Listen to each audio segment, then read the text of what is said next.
نور قلبي إذا كفيفني كروجمت برتبانني إساني برخدا سر الجنة سلا دكان خيس داباني نور قلبي إذا كفيفني كروجمت برتبانني إساني برخدا سر الجنة سلا دكان خيس داباني عمري إساقوت خدام إسلاما دقنا بسم جنة أبدا قمكما بركا بكم سديني ورشا علماء والنساء حجة يوم إمام لما عمري إساقوت خدام إسلاما دقنا بسم جنة أبدا قمكما بركا بكم سديني ورشا علماء والنساء حجة يوم إمام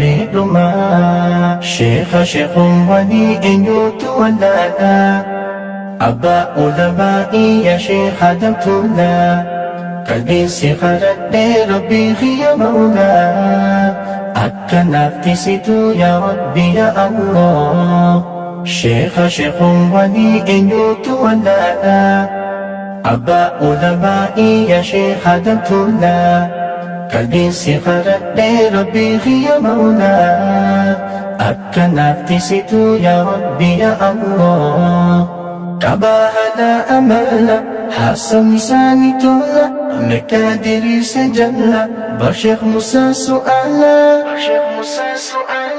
كباهنا أملا حسن لساني تولا مكادر سجلا بشيخ موسى سؤالا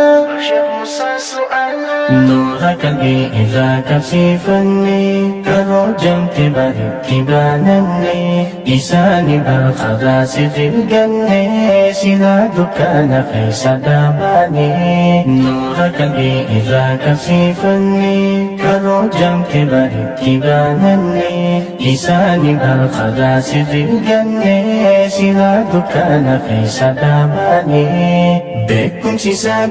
السلام عليكم ورحمة الله تعالى وبركاته. إنا لله وإنا إليه راجعون. أمة المسلمة كانت الدنيا تنرى جرتني في كنين أفان كان دبتا هندنو نغين ربي قد بكما جرتني تسنادك وسنين ججا ربين صبري أبصا في ججبنا نفاقن سنين جنة أكما بيكفو هنغفني علماؤتا مفتين بيتي شيخني شيخوتا لنجزان أستاذوتا شيخ آدم توراكان شيخ آدم أحمد guyyaa kaleessaa addunyaa tanarraa godaanuun ni beekamam. Sheekh Adam Tuulaa waggoottan 70 darbaniif ilmii barsiisuun kan turan yoo ta'u, halkaa isaanii irraa ulamaa'otaa fi daa'imman kumaatamaan ba'aniiru. Sheekh Adam Tuulaa galaana beekumsaa, barsiisaa aqiidaa salafaa, manguddoo biyyaa, hundeessaa madda raashii, gaachana uummataa, gootee jabarbadaa, ilmii islaamaa kan lafa tanarra gubbaa deemtu muftii Itoophiyaa fi addunyaa akkasumas gameessa namaa kan ta'e umrii isaanii waggaa 110tti addunyaa dhumtuu tanarraa gara akhiraa godaananii jiru. Maqaan isaanii Adam Ahmad Ammarroo Shankor jedhama. Garuu yeroo ammaan tanaa Sheekh Adam Tuulaa jedhamuun beekama. Baha Oromiyaa aanaa Kombolchaa Araddaa Tuulaa ganda Usmaan Iddoo jedhamtutti bara 1907 akka lakkoofsa Itoophiyaatti yookaan bara 1336 akka lakkoofsa Hijraatti dhalatan. Sheekh Adam Tuulaa daa'imummaadhaa waggaa 12tti barnoota diin Islaamaa barachuu eegalan. Sheekan akka Sheekh Muhammad Ibrahim, Sheekh Aliyyi Aruusii, Sheekh Muhammad Obarraa, Sheekh Sa'iid Kombolchaa, Sheekh Ibrahim Usmaan yookaan Sheekh Ibrahim Sheekhaa fi kan kana fakkaatan irratti kitaabota adda addaa fannii baay'ee akka fannii nahwii, ma'anii, mantiqaa, fiqhii, tafsiira, qur'aana, sahiha lamaan fi kan kana fakkaatan baratanii turan. Sheekni keenya haala kanaan bonaa fi ganna keessa baddaa fi gammoojjii keessa osoo dadhabee hin ja'initti sheekha tokkorraa gara sheekha biraatti osoo dabru barnoota isaanii kan waggaa 12 irraa hanga waggaa 37tti jechuunis waggaa 25 itti fudhate injifannoon xumuran. Eega barnoota isaanii xumuran booda fedhii isaan diin islaamaa barsiisuuf qaban irraa kan ka'e baha Oromiyaa aanaa dirree Tayyaaraa Araddaa Suqul ganda Adduus Iddoo jedhamtutti majlisa yookaan caayaa diin islaamaa dhaabuun barsiisuu eegalan. Sheekni keenya erga barsiisuu eegalan waggaa 68 caaleeti jiram. Sheekan majlisa isaaniitti baratan isaan irraa eebbifamanii majlisa dhaabbatanii akkuma sheekha keenyaatti barsiisuu irratti argaman qofti namoota hijaabaan hin beekamnedha. Sheek Adam Tuulaa waggaa 70tti kan dhiyaatu majlisa ilmii barsiisaa eega turaniin booda Oktoobar 18 bara 2022 akka lakkoofsa Awurooppaatti onkololeessa 8 bara 2015 guyyaa salaasaa toora salaata asrii umrii isaanii waggaa 110tti gara fuula Rabbii deemaniiru. Har'a addunyaan teenya beekumsa lafarra deemu dhabde, gaddaan qalbii cabne, mana kitaabaa guddaa dhabne, gaaddisa darasootaatu nurraa dabre. Rabbiin isaaniif rahmata haa godhu. Nutis gama keenyaan sirna gaggeessaa sheekha keenyaaf godhame yookaan janaazaa sheekha keenyaa irratti argamuudhaaf ganamaan gara magaalaa Harar istaadiyeemii Imaamu Ahmad seennee isin garsiisuu irratti argamna. Akkuma daawwachaa jirtanitti namoonni garaagaraa kutaalee biyyattii hundarraa ganamarraa eegalanii gara istaadiyeemii Imaamu Ahmad magaalaa Harar seenaa kan turanidha. Keessummoonni garaagaraa, ulamaa'onni hedduunii fi akkasumas hayyoonni garaagaraa sirna janaazaa isaa kanarrattis argamanii dabareedhaan hawaasni biyyattii hundinuu irratti salaataa turan. Namoonni heddummachuudhaa kan ka'e magaalaa Harar keessa sochiin geejjibaa takka illee adeemsifamuu hin dandeenye. Magaalaan Hararis baay'ina namaatiin guutamte. Namoonnis dabaree wal eeggatanii istaadiyeemii guutanii salaatanii itti aansuudhaan kan alatti hafilleen seenaa salaataa kan turanidha. Sheekni keenya du'uun akka malee nu gaddisiisullee janaazaa hanga kana guddattu sheekha keenyaaf arguun hedduu kan nama gammachiisudha. Sheekni keenya Sheek Adam Tuulaa namoonni hundinuu addunyaa irratti hin waaranii akkuma ergamaan Rabbiitu sallallahu alaihi wasallam addunyaa irraa deemanitti nutis addunyaa irraa ni deemnaa waan beekaniif osoo niif addunyaa irra jiranii akka waan guyyaa irraan tanaa kana harkanii gadda namni liqifameen kana harkanitti dhaamsa osoo addunyaa irra jiranii dabarsaniitu ture. Inshaallah gara fuulduraatti dhaamsa isaanii sanis kan isin biraan geenyu taha. Sheekni keenya akkuma gaafa addunyaa irra jiran nama gorsaa turanitti duuti isaaniilleen akka gorsa namaa taatutti tan dabarteedha.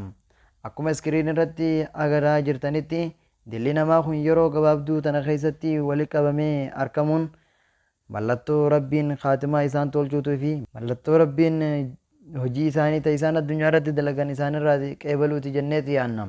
Magaalli Harar gaddaan liqinfamtus baay'ina namootaatiin guyyaa akka malee itti ol kaateedha. Ilaan gammaatittis akka namoonni garaagaraa jedhanitti janaazaa yeroo jalqabaatiif akka Itoophiyaatti guddoo jedhanii namoonni dubbatanis argamaniiti jiru. Rabbiin qabrii isaanii caffee jannataa irraa taate haa godhuuf jecha kan ilaan gammaatti daawwatan sirna gaggeessaa yookaan janaazaa sheekha keenya irratti salaatame kan isin daawwachiisaa turredha.